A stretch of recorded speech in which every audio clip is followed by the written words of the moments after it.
This is the Chris Berry Show. Expert information on wealth, estate, and tax planning for the second half of life. Information that you can understand. Here's your host, Chris Berry. Welcome to the show, and we're going to start this show, just like every show, with a positive focus. So something positive that happened the previous week. And my positive focus this week was that there was a rainy day last weekend. Well, that's not very positive, but just what we're able to do with that. So after going to church, we ended up, it was a rainy day, we went to lunch, the rain started coming, and we love playing outside when we can with the kids. My son Ryan, he's 8, and my daughter Madison is 6. And they just love playing outdoors. But sometimes it's rainy and you can't really play outdoors. So we're able to stop at Barnes & Noble's and an actual bookstore. They still do exist. And we each picked out a book, and we turned it in. Nice reading day. So my son picked out a book, my daughter did, and then I picked up a nice non-work related kind of fun read. My son, he reminds me of myself when I was his age. He picked out a National Geographic book. It was like 1,001 facts. He's just filling his brain with all these useless facts. Great trivia, it's great learning and stuff. But it reminds me of when I was younger. I would read like the encyclopedia and stuff as I was falling asleep. So it was great to see that. And then, of course, Memorial Day is coming up tomorrow. So that's always an exciting time. For me, I'm a big fan of barbecuing, and that seems to go hand in hand with Memorial Day, so I'm very excited for that. And very excited to have Tracy Wick on the show today. She's going to be talking about real estate, and she takes a unique approach to real estate where she's a realtor, but she's way more than that, and she really focuses on helping seniors transitioning out of their home if they're moving into an independent or assisted living. And because it's a big step, and there's a lot that goes into that big step.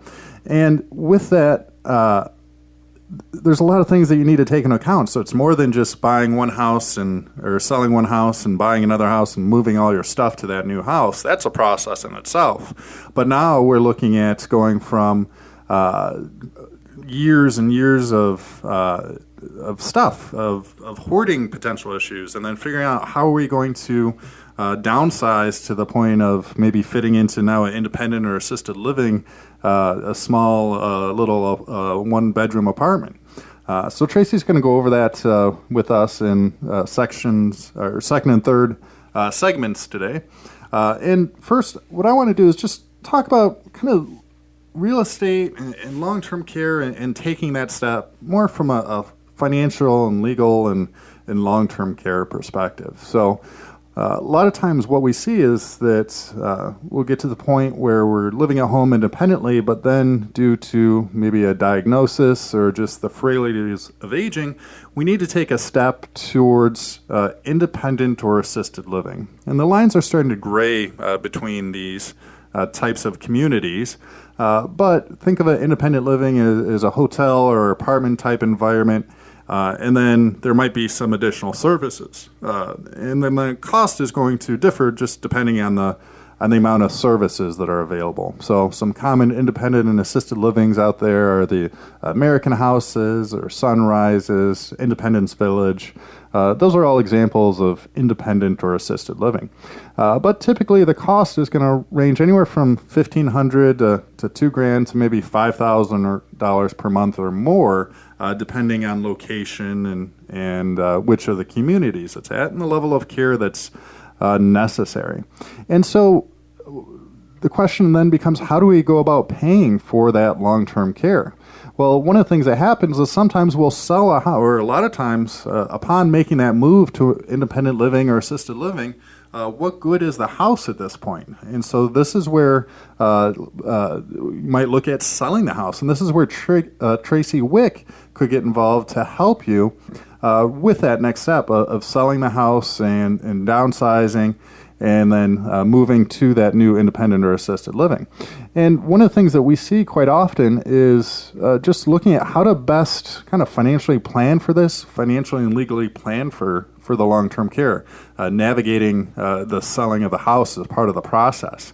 And so one of the things that is important to understand is that there's things that can do to try to protect some of the money from the devastating cost of long-term care. Because a common question I get is, well, what happens if mom or dad or a spouse gets to the point of needing nursing home level care? So it's not just the first step of independent living and now assisted living, but what about nursing home care, which can run $8,000 to $12,000 a month? And a question people have is, how do we pay for that? And that's where a program called Medicaid can help pay for the cost of care. And you'll see why I'm bringing up Medicaid when we're talking about real estate in a second.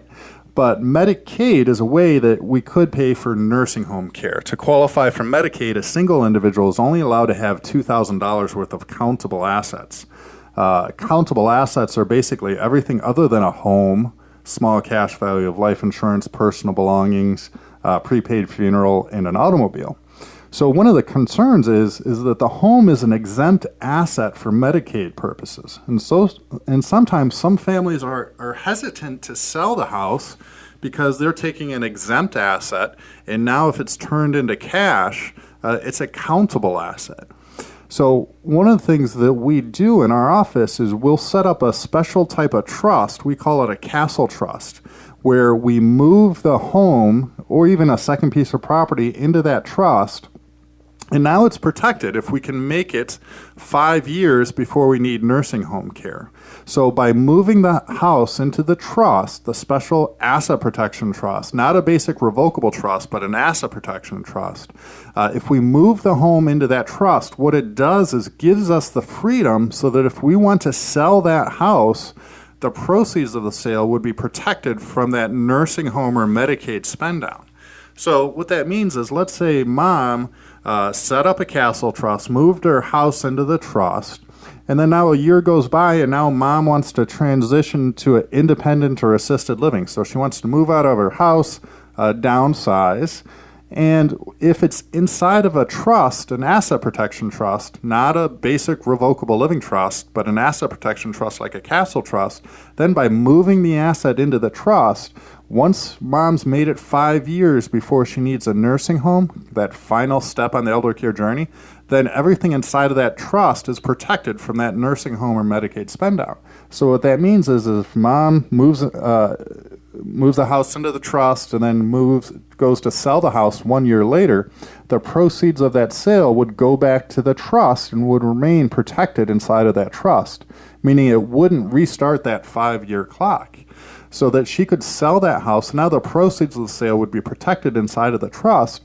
And now if she wanted to, she could utilize that money to help pay for assisted living or independent living, to private pay for her care. But if she were to take the next step and now need nursing home level care, then the proceeds, whatever's left over inside of that trust after that home was sold, would remain protected. So instead of that money going to the nursing home, the money could be used for mom for her own needs, and then when mom passes away, it could go to the family.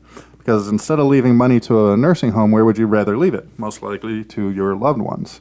So in this, by planning ahead, doing things properly up front, it avoids a big problem we see is a lot of times families will wait too late, where now mom or dad or a loved one will be nearing nursing home level care or even on Medicaid. And then the question is, can we sell the house? Well, the answer is yes, you can sell the house, but the proceeds might not be protected.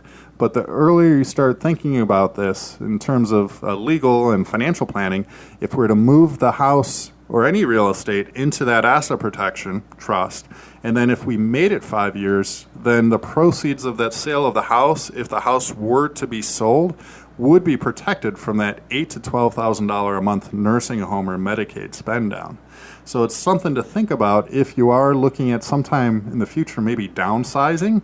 Well, one of the things you might want to think about is setting up an asset protection trust, moving that home into the trust, because even if you're not going into independent living, let's say you lived in a house for 20 years, you grew your family there, but now that you don't need a house with 4 bedrooms and 3 levels of stairs, so you're looking at downsizing. Well, still, you might want to put that into a trust, because when you put it into the asset protection trust, when you sell, the proceeds of the sale go back to the trust. So that 5-year clock started when you move the asset into the trust. But now that new, maybe a condo you're downsizing to, you could purchase that with the proceeds from the sale of your home, and all of that would remain in the trust without restarting that 5-year clock. So it's a strategy that we can utilize by planning ahead.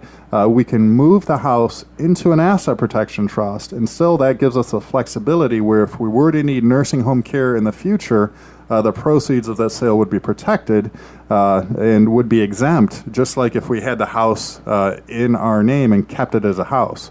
But by doing it this way, by moving it into that asset protection trust, now the family will have the flexibility so that if they want to sell the house, the proceeds can be placed into the trust, can be protected, where that money could be used for the independent living or assisted living. But then if we got to needing nursing home level care, then the proceeds that remain inside of the trust would be protected. So it's just a strategy to think about if you do own real estate and you're concerned about long-term care. Setting up an asset protection trust like a castle trust might make sense as an idea, something to explore if you're looking to protect your resources and you own real estate. And this is something that we talk about at our workshops. So we do free clarity building workshops where we plan for, we create a planning for the second half of life in 3 easy steps, where we talk about legal, financial, and tax planning. And we do these workshops usually about once a week at one of our different locations. So our next workshop is going to be in Brighton, Tuesday, May 28th at 2 p.m. Usually the workshop lasts about an hour or so. You do have to RSVP, so these workshops do fill up. And then also, we're going to be in Bloomfield Hills on Wednesday, May 29th at 6 p.m. So one of our rare evening appointments, or rare evening workshops, we're going to be in our Bloomfield Hills office Wednesday, May 29th, 6 p.m. And usually we have anywhere from about 15 to 25 people at each of these workshops. We like to keep them relatively small, but it's a spot where you can ask questions. And we, like I said, we go over planning for the second half of life in 3 easy steps, where the first step is we need to understand the rules. So we need to understand how probate works. How do we avoid probate? We need to understand how to set up our own rule book versus relying on the government's rule book. And a rule book is really your estate plan. So the will, the trust, are you doing a revocable trust or an asset protection trust? Financial powers of attorney, by setting the medical powers of attorney, by setting these things up, a lot of times you can avoid the government's rule book of probate. So if you don't have a will or a trust and your assets end up in probate, or you get a knock in your head and you've never done a financial power of attorney, then you're going to end up going into probate court. And most people want to try to avoid that. And when someone passes away, one of the things that we see most often entering probate is actually real estate. Because a lot of times people might have put beneficiary designations on their checking account and savings account and their 401ks and IRAs, but the real estate is still in their name. So one of the things that we do for our clients is we'll do a deed, either a quitclaim deed or a warranty deed, where either the house is going to be in their name while they're alive, and then upon death it avoids probate and goes to either a trust or a beneficiary. We call that a ladybird deed. Or if we are setting up an asset protection trust, then we'll deed that real estate directly to the trust so that we can start that 5-year look-back period for nursing home or Medicaid spend-down, and the proceeds can be protected. And then upon death, if it's still a home and the home hasn't been sold, then we can go ahead and avoid probate and control the distribution upon death. So this is one of the things we talk about at our workshops. So the first step in our workshops is we talk about creating your own rule book. Then we talk about understanding the threats. So what are the things that we need to be concerned about when it comes to planning for our second half of life, as it comes to retirement and leaving that legacy. And so we talk about things like long-term care costs, of understanding that we don't just go from healthy to passing away. We go through this aging process, and we need to plan accordingly. So we need to have our financial and medical powers of attorney in place. we need to look at ways that we can protect against the devastating cost of long-term care, whether that's using asset-based long-term care strategies, whether that's protecting our assets inside of a trust, understanding the transitions that happen, where we go from living at home independently but to now moving into an independent or assisted living. And again, that's where Tracy Wick and her company helps out, is because they help families figure out how much they can get for the home and maximize the value as they go about selling that home to help fund that next step of maybe independent living or assisted living, really maximizing the value that you're getting for your real estate. And then the third step that we cover in our workshop, so first we need to understand the rules and create our own rule book. Then the second step is to understand the threats. Then the third step that we cover in our workshops is understanding your options moving forward. Okay, so what are the things that you can take action on to make sure that you're in the best position possible, whether you're planning for a loved one or planning for yourself. So if you do want more information on one of those workshops, visit our website, thechrisberryshow.com, or you can give us a call at 810-355-2584. And again, our last workshops in May are going to be in Bloomfield Hills, Wednesday, May 29th at 6 p.m. And then in Brighton, Tuesday, May 28th at 2 p.m.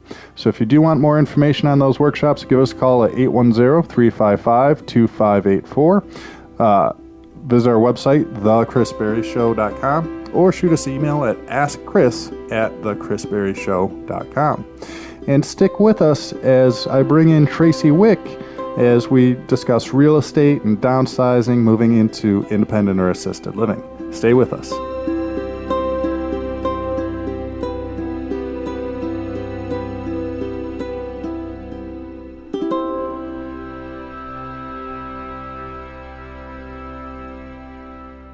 If you or a loved one is facing long-term care costs, make sure you talk with certified elder law attorney Chris Berry from the Elder Care Firm, like Sherry Skelton and her family did from Fenton. My mother has Alzheimer's. My mom just had a regular will. She didn't have anything set up in a trust. And Chris set up a brand new will, and he got everything rolling. Chris has been extremely helpful. My mom would never have gotten my dad's VA benefits if it wasn't for them. Lori, who actually did a lot of the paperwork for the VA, she was like my new best friend. I talked to her probably 2-3 times a week, and we would be on hold together while we were waiting for the VA to pick up.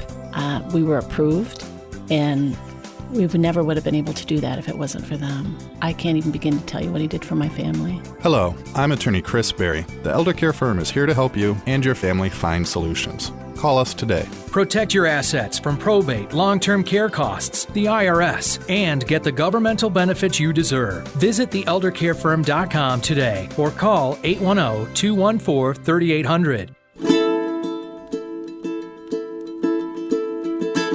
And welcome back. Very excited to have Tracy Wick here. How you doing, Tracy? Fantastic. Thanks for having me, Chris. All right. Well, Tracy, I know you're really an expert in real estate and very excited to have you on the show today. So why don't you tell me how you got involved in real estate in the first place? Well, Chris, I've been in real estate for about 25 years, and I started when I relocated from New York City back to Ann Arbor, and I had been in publishing before, and I decided to make a career change into real estate to apply my marketing and my sales, and I started selling in the historic district and new construction, and it just blossomed from there. Yeah. Great. And so what made you come back to Ann Arbor? I got married and relocated back to the Midwest. Okay. I had gone to University of Michigan, so I was very familiar with Ann Arbor and loved it. I'm sorry to hear that as an MSU grad. I can see your company colors are green as well. So No, I'm just giving you a hard time. My dad got his PhD from U of M, so we're a house divided. But we're a state divided. Okay, yeah. I think we can all agree that dislike for Ohio State, so we can come together on that 100%. one. Yeah. So now you said you've been doing this 20-some years? Right. Yeah, I guess you've probably seen some changes in that time. Absolutely. As I mentioned, I started out selling historic homes and new construction projects. And through all of that, I actually went back to get my master's degree at Michigan in urban planning and real estate market dynamics. Sure. And so we were kind of riding that new construction boom, and then everything fell apart in '08. So I've seen the market change quite dramatically over the years, but we seem to be in kind of steady increases lately and stable again. So Sure. Yeah. homeowners are happy. Well, that's and good. It's a balanced market for the most part. That's good. Now, let me ask you this. What about kind of technology changes? Have they had a big effect on things in those 20 years? Absolutely. When I first started, when I would do an open house, I would bring what looked like a phone book with me to my open house, and it was the MLS. Sure. Printed on tissue paper practically Yeah. at all of the listings. Yeah. And so it was very antiquated.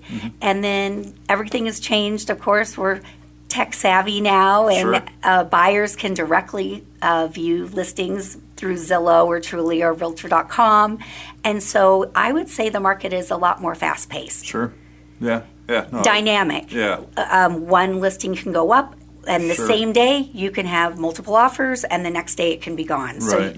realtors really need to stay on top of their game. Yeah, you see that even in financial markets. In the past, people had to wait for the newspaper to see how the stocks are going. Now we are getting real-time kind of answers, and it's speeding up the process and trades and that type of thing. And Absolutely. volatility, too. You will get a text message Sure. if you set a limit or a threshold on something, and then perhaps place your trade. Yeah. So in those 20 years of doing real estate, any niches that you'd say you've developed besides, you mentioned the historical homes? absolutely. So historical homes and new construction were my bread and butter for many years. And then about 5 years ago, I developed a passion for selling seniors' homes, both when seniors transition to assisted living and when a senior passes away. I will help the families with kind of the daunting task of preparing the home and getting it sold. Sure, yeah. So it must be somewhat different than just a usual kind of buyer-seller kind of going to the new home. What are some of the challenges in this niche? Well, what I observe most frequently with a senior home is that it tends to be frozen in time, the decor. Sure. Because that's the way the senior Right. really enjoyed the home, and why change it for current trends? So a lot of times you'll have outdated decor, and also because of perhaps a failing health or just physical ability, you'll also see deferred maintenance or repairs or active issues that really need to be corrected. Sure. So there's a lot of condition of the home that needs to be addressed. Sure, yeah. Yeah, no, I believe it's sitting down with clients. A lot of times we're talking about mom or dad and they're transitioning to independent or assisted living. And one of the things we're doing is putting together kind of the financial and legal plan to help that. And I always ask the value of the home. And so often I hear, oh, well, it was kind of bought 20 years ago, haven't made a lot of improvements around then. And so I certainly believe that. Do you ever run into issues of hoarding? Yeah, absolutely. I would say maybe 5 to 10% of the time Okay. there's some kind of hoarding situation going on. Sure. I've seen the spectrum. I've seen where the basement, there are boxes stacked to the ceiling, and you literally have to kind of do a maze to Sure. get through the Yeah. basement. But then the upstairs looked perfectly kind of regular. And then I've also been in homes that are garbage bags, piled up. And, it's just sometimes there are rodents in there. Oh, no. I know. So you have to, I have Wellington boots. So I always wear those when I go in because then I can be safe. Sure. Yeah. So now that we've addressed some of the challenges, why can't families just handle this themselves, or why do they need a professional? Well, that's a good question, Chris. Some families, they have a lot of siblings or helpers that are locally based, and they may choose to go through all of the items themselves. Certainly one of the major tasks that families are faced with is just getting through the sheer amount of stuff that is in a home. And it's really a mixture of valuables, but it can be things that are valuable on the secondary market to sell them, but it can also be treasures or sentimental value. So some families choose to address those things themselves, and others will turn to a professional to help expedite the process and work hand in hand with the family. Many families, they've simply dispersed or they live across the country, and so there isn't someone local. So in those cases, for a trust officer or for an attorney, I'll be called in because I'm basically the family's representative, and I'm the project manager, and I will make sure that according to the family's wishes, that we go through and address all of the tangibles and the real estate the way that the family would like it done. Sure. And so maybe in more detail, what is the process if a family were to contact you? So let's say mom is transitioning out of the family home, moving to an assisted living, dad's passed away. What would be the process, or what would you help them with? Well, the first step would be to get a floor plan of the apartment that they were moving into, and then identify which of their special pieces they can envision that they want to keep with themselves, and create a floor plan for their new space. So that way it's more of a seamless move. It's not all new furniture and a new place. It's really comfortable for them. And then once that's identified, then we often find out which items family members might want to have in their homes.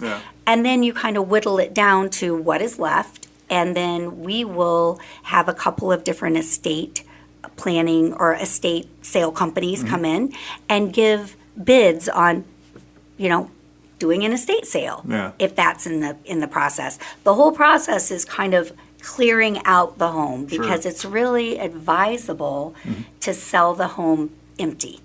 And I say empty, but really we empty the home and then I stage the home. Okay. So I'd say the first step would be making the senior extremely comfortable and happy in their space, getting the items distributed, sold, then stage the home, repair the home, attend to cosmetics if that's in the budget and something that's, desirable.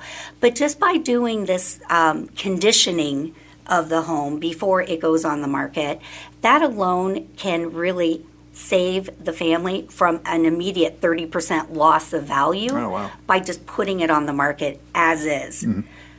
A lot of what I do is take a senior's home and neutralize it and present it in such a way, maybe we remove the green shag carpeting and show the hardwood floors. And then guess what? Those hardwood floors and the cove ceilings appeal to a wider market, a young couple or a single professional. So I'm really making sure that the home appeals to the broadest market, the people that'll pay the most for the home. And if a family wanted to reach out to you, how would they get a hold of you, or how would they take the next step? They could go to my website and learn more. I have a blog there and lots of resources, and that's tracywick.com. Or they could phone me, 248-912-7407. Okay.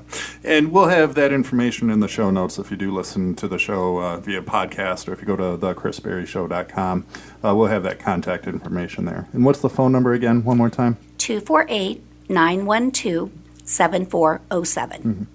All right. And so one of the things you mentioned is that maybe the house shouldn't be just sold as is because you're going to take a huge or a discount potentially. Maybe explain a little more why or what things should be done versus just selling the house as is. Okay, sure. Well, the first thing is obviously cleaning out the home. Secondly, repairing the home, taking care of any immediate problems before they become huge problems. So a small leak can obviously continue near a chimney area, and I've had certain homes where the plaster came down from the ceiling. Oh, no.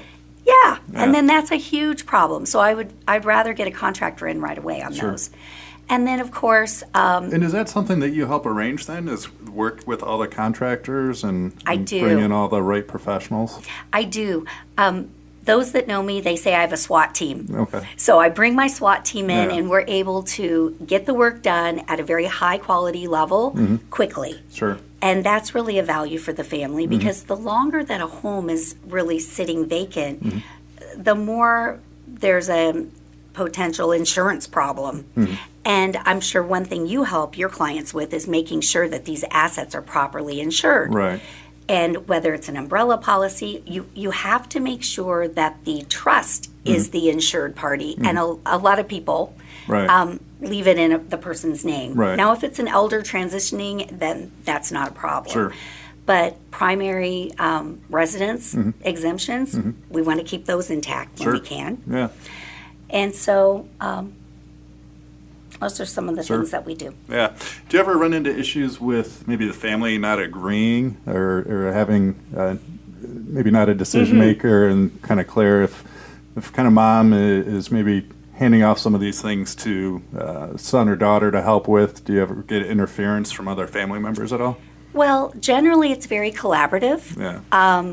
But of course there might be some different interpretations, or a few people might all want, let's say, the baby grand piano. Sure. So what we've done in those cases, we work very closely with all parties, and we're always on a multidisciplinary team. So there's the wealth advisor, and there's you, the attorney, et cetera. And what we've been asked to do sometimes is even take the items, have the family rank their top 5 items, and then put them into a computerized randomizer. Oh, okay. And then you just live by whatever that decision was. Yeah. It's probably a better way than arm wrestling for it. I think so, and people can accept that. Yeah. So why is it so important to have a strategic plan in place as seniors kind of transitioning out of their house? Well, what I find most often is when there isn't a strategic plan, then the sequencing of the contractors coming in are sometimes reversed or not optimized. Sure. So for instance, if there's a master checklist of all the repairs that need to be done, you can make one call to the HVAC, plumbing, electrical contractor, and they can check off 10 items in one visit, so you only had one service fee. Sure. So I often see those kinds of things happening. The other thing is you can really have a plan for keeping the home safe and determine if you need to put in a temporary security system into the home, or what is the best way to protect the assets from vandalism or from theft, things like that. Sure. So I find that that's good. And the other thing is, if you have a plan, then when you have contractors come in, you aren't just trying to get a contractor to clean and reseal a gutter. You're able to have a complete checklist. Sure. And your likelihood to secure a really good contractor goes up dramatically.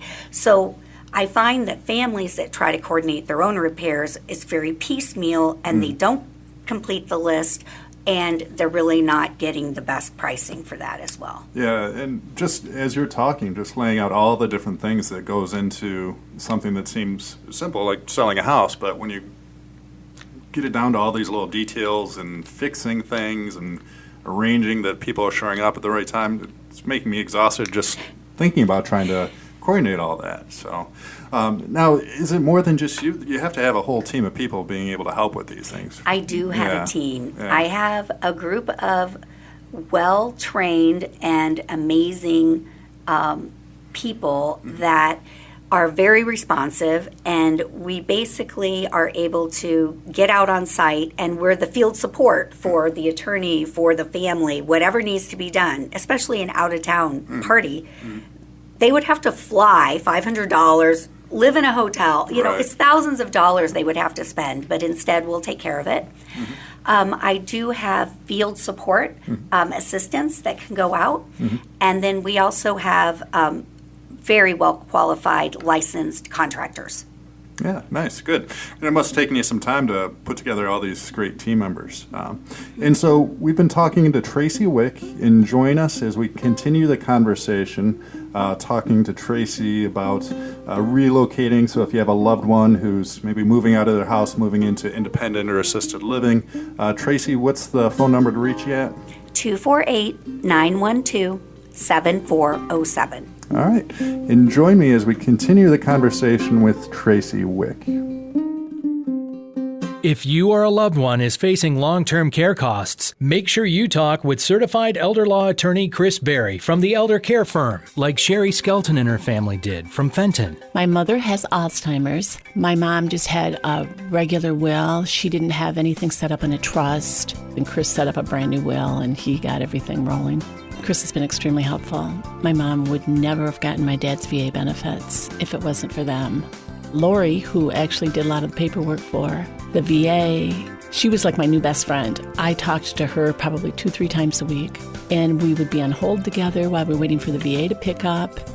We were approved, and we never would have been able to do that if it wasn't for them. I can't even begin to tell you what he did for my family. Hello, I'm attorney Chris Berry. The Elder Care Firm is here to help you and your family find solutions. Call us today. Protect your assets from probate, long-term care costs, the IRS, and get the governmental benefits you deserve. Visit theeldercarefirm.com today or call 810-214-3800. And welcome back. We're going to continue the conversation with Tracy Wick of the Tracy Wick property team. So, Tracy, we're talking about when mom or dad is moving out, moving into independent or assisted living, how you have a whole process that you walk people through to help them really get a strategic plan in place. Now, if someone is just looking for 1 or 2 quick fixes, what are the best things to really improve property value? Well, that's a great question, Chris. I'm asked that so often by families because they're in the home and they can get overwhelmed with what should I fix and what should I not fix. Yeah. So the items that have the highest return on investment would be things like fresh carpeting, paint, so it's a fresh coat of paint, and light landscaping refreshing in the front to create some curb appeal. Okay. Those would be the top 3 items to address. Yeah. Do you see any people regularly making like big mistakes? Yes. A huge mistake would be, and this is very common, putting in granite countertops in the kitchen when the cabinets aren't updated. Right. Because most likely the new owners won't really value that upgrade because they want to replace the cabinets as well. Right. Yeah. Yeah. So let me ask you this: taking maybe a step back, why did you kind of move into this area? Because it is really it's a niche of helping kind of seniors transition out of their home versus just the normal kind of everyday. There's a lot more that goes into it. There is. Yeah. It's very strategic, which I enjoy that kind of work. Right. My approach to real estate is to always represent the homeowner or that person that is controlling that asset so that I optimize that price. Right. And that goes back to when I was trained at Michigan with my master's. My whole reason for doing that was to optimize market values. Sure. So when the market fell for new development projects, which is what my niche was at that time for 10 years. I was the person helping developers launch loft buildings in Royal Oak and Detroit and all those big projects. I just applied my skills to the individual homeowners that could utilize my skills to, improve it to the point where they're going to get a 3-time return on investment for the money they put in. So it was really the same thought process, but I took it from representing large developers to letting homeowners not have to settle for a wholesale price when they went to sell. I really thought that was a shame because oftentimes that home is the biggest asset that the senior has. And what if they need that money to help with their assisted living costs? I want them to get the most money that they can get. Yeah. No, there's so much value there, and that's so important. And it's more than just, from what it seems, it's more than just a transaction. You really are taking these people through a strategic process to really affect their bottom line to create more value at the end of the day. So that's much appreciated. Now, as you're helping these families with kind of the downsizing, have you ever ran into issues of kind of families misvaluing items? Yes. There was a property in Bloomfield Hills, and when the estate sale company went through, they noticed this tea set that was in one of the back bedrooms, and it was all tarnished and everything. And they looked underneath it at the mark, and he said, "Tracy, this is sterling silver. It's worth $4,000. So some family member might say, "Oh, yeah, maybe I'll just put this up in my cabinet." But they would be able to sell it for $4,000 because the estate sale company had a direct link to a collector that loved this kind of piece. Yeah. So that is another thing. When families are going through, I see them often having a garage sale. And really, there may be collectible baseball cards or coin collection or stamps or things like that if they're sold to those collectors, it can really optimize the value back to the family. So that's another reason to really have an overall plan and bring in the experts, because you won't miss something that is valuable. Right. Yeah, that's something that I've seen actually in my practice quite often is when I'm sitting down with mom or dad as we're putting together their estate plan, one of the things they say is we have this collection of dolls or this or that the kids just aren't going to A, appreciate or want, and then B, they're not going to get the right price for it because it's a collector's item and you have to connect the person to the collector. So I'm sure there's, and that's probably part of the fun of people going to garage sales, of trying to find these kind of diamonds in a rough, right? Absolutely. And we were talking earlier about how the real estate business has evolved in technology. So has the estate sale business. Sure. So before, you would just go to a neighborhood estate sale that was within your hometown.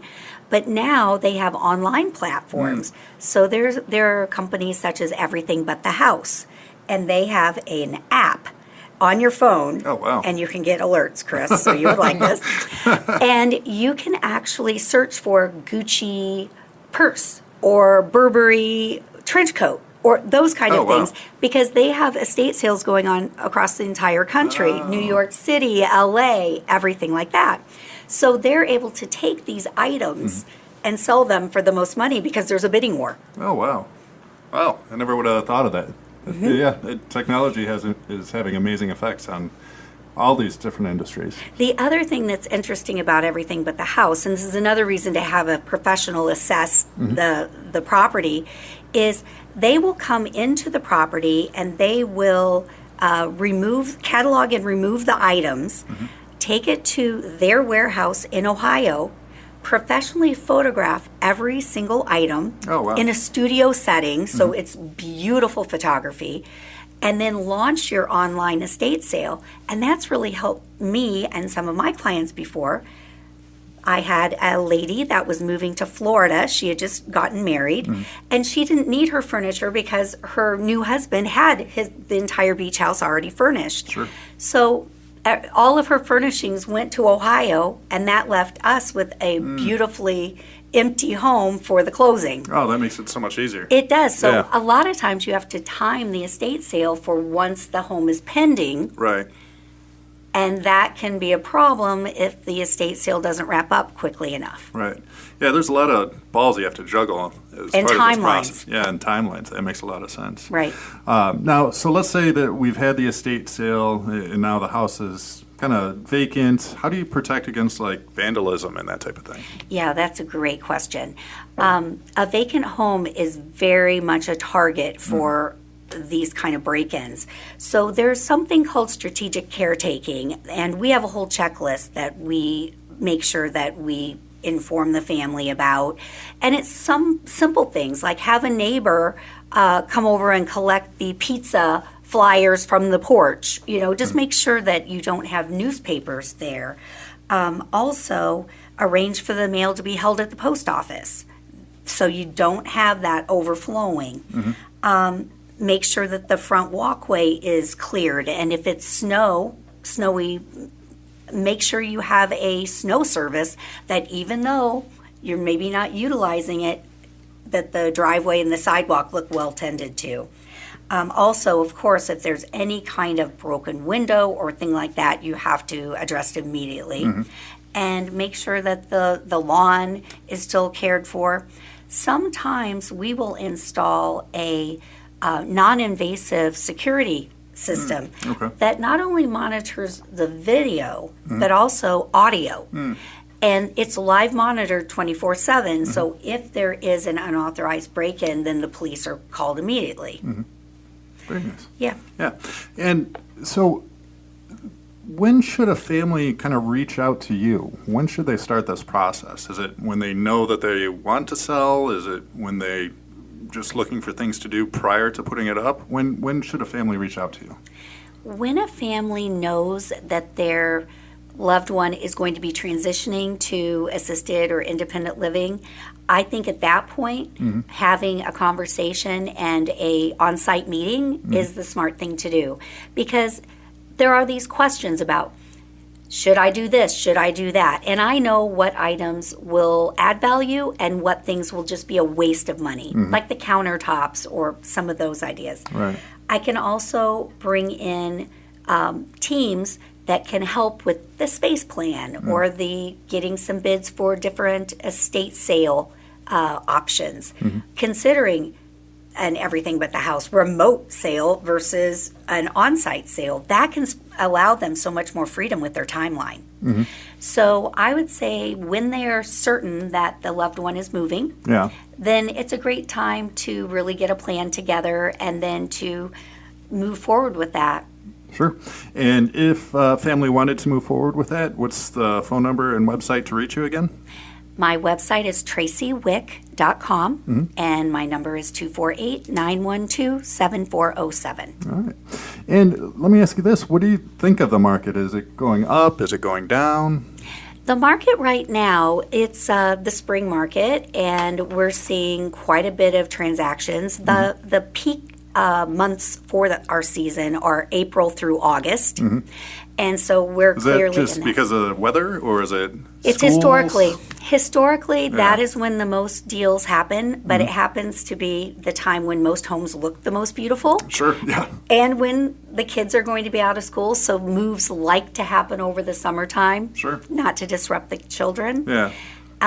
So that's why I'm noticing the interest rates are holding low and buyer demand remains steady. It's slightly a seller's market right now, but it's overall a balanced market. So seller's market in the sense that kind of values or homes are going quickly, or? Homes in good condition are selling very quickly. And as we had discussed in the past, a lot of that has to do with the financing terms. A home that's in an amazing condition, a new buyer will not have to have an outlay of $20,000 to $40,000 to update a bathroom or a kitchen. And so they value just having one mortgage that pays for an updated home. Sure, yeah.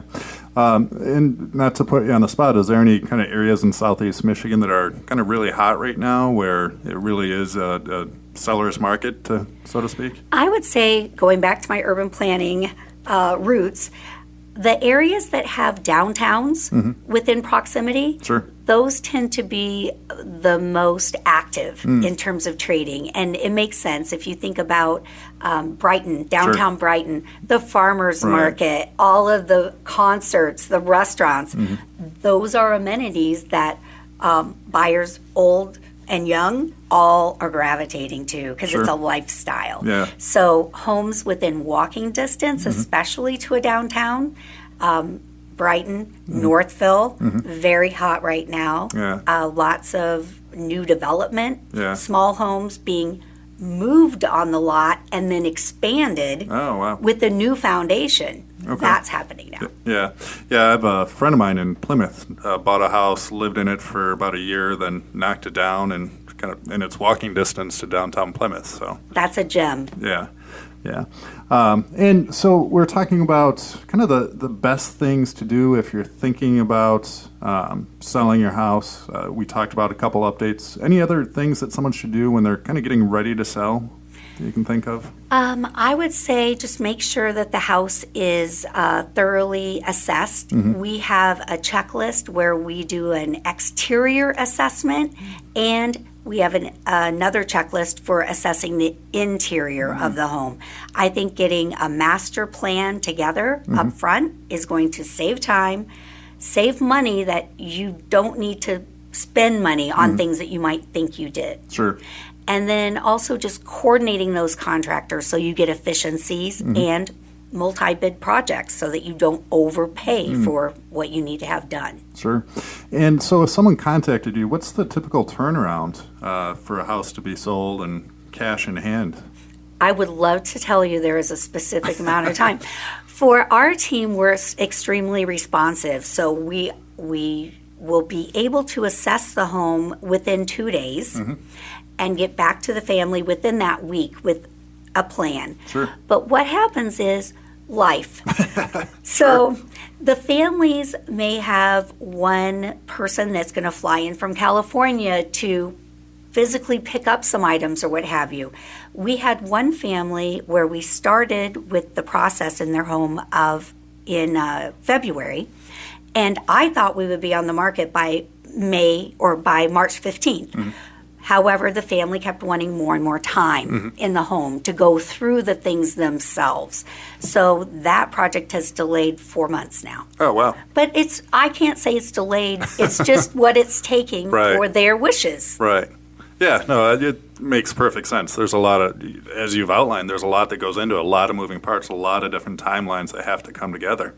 And I just so appreciate that you're focusing on this area versus just any house per se, because there is a lot that goes into it. And so you were saying that you even help with kind of the space planning of the items that are going to move to that independent living or assisted living? Yes, we have an interior designer that we work with who actually goes and field measures their new apartment. One thing that we found is we have a client that's moving from Huntington Woods to Ferndale to the James. I don't know if you've heard of it, but it's kind of a renovated schoolhouse that's been turned into senior living, very hip. Yeah. So, of course, my client is very cool. She's moving there. Nice. But when we called the sales office to say, what are the dimensions of the rooms, they said, oh, each room is different because it's existing. Sure. Yeah. So we field measure and then design to taste. Well, that's great. And I want to thank you so much for coming on the show, talking to us about real estate. One more time, if someone is looking to sell and move into independent or assisted living, what's the best way to reach you? What's the phone number? 248-912-7407. And then that website, if you could spell it out for us. TracyWick.com is TracyWick.com. Well, Tracy, thank you so much. Thank you, Chris. Yep. Learn more about Chris Berry and how he can help your family by visiting online at thechrisberryshow.com. That's thechrisberryshow.com. You can also call Chris Berry at 810-355-2584. That's 810-355-2584.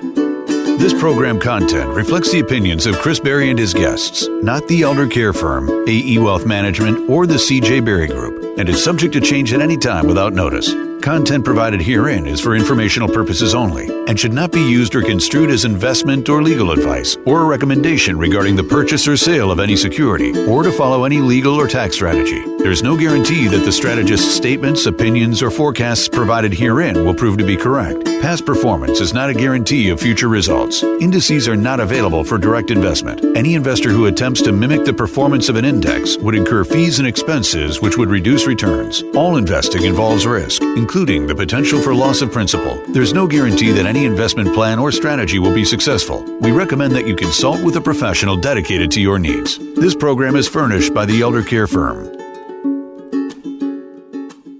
The cost of care for an elderly loved one or a loved one with a chronic illness is shockingly expensive. If you are dealing with the unbelievable cost of care, make sure you get all the benefits you're entitled to. Here's certified elder law attorney Chris Berry from the Elder Care Firm in Brighton. Most of my clients are really concerned about long-term care costs. They don't know where to turn, and what we can do is put together legal strategies to protect your resources and also bring in additional resources to help pay that cost of care. One of the things that they often say is that I wish I knew about this years prior. And unfortunately, the information's out there, but there's just so few certified elder law attorneys. As the only certified elder law attorney in Livingston County, it's my job to make sure that our seniors, our loved ones, our veterans have the best quality of care possible and the best quality of life possible. Protect your hard-earned assets from probate, long-term care costs, and the IRS. The Elder Care Firm will get you the government governmental benefits you deserve, including veterans benefits and Medicaid. Visit theeldercarefirm.com and schedule a free 15-minute phone consultation. That's theeldercarefirm.com.